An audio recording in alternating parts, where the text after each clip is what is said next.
दिलवा हमार टूट गइल दिलवा हमार रूबनी लुका के ए जान तू तो खुश बहरू अपना ससुरा में पिया के पाके ए जान तू तो खुश बहरू अपना ससुरा में पिया के पाके गहिल दिलवा हमार टूट गहिल दिलवा हमार रूबनी लुका के ए जान तू तो खुश बहरू अपना ससुरा में पिया के पाके ए जान तू तो खुश बहरू अपना ससुरा में पिया के पाके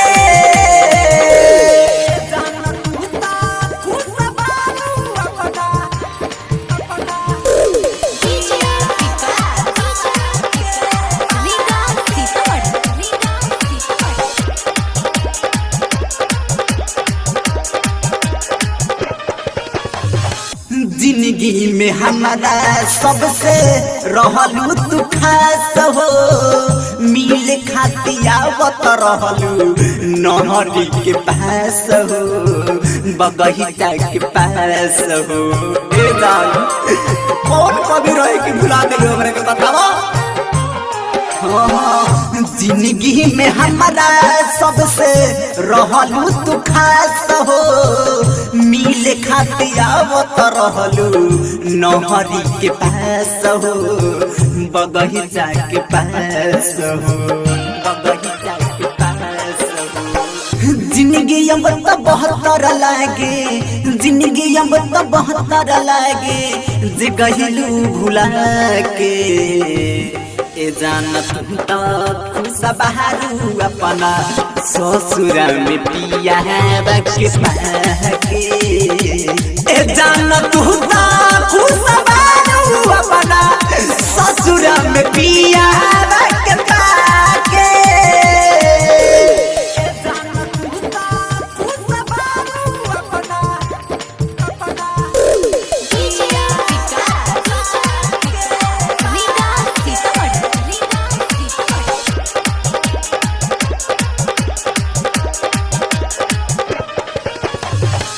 पैसा के पीछे गइलू हो गइलू दूर रहो गाँवे में रहलू हमारा नाम से मशहूर हो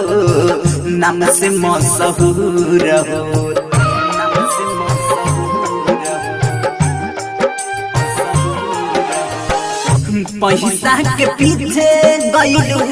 हो गइलू दूर रहो गाँवे में रहलू हमारा नाम से मशहूर हो नाम से मशहूर हो नाम से मशहूर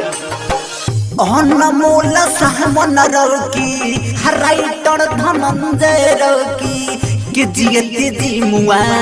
के जानत तो खुश बहरू अपना ससुरा में पिया के पाके जानत तो खुश बहरू अपना ससुरा में पिया के पाके रिकॉर्डिंग स्टूडियो परवाह चौक।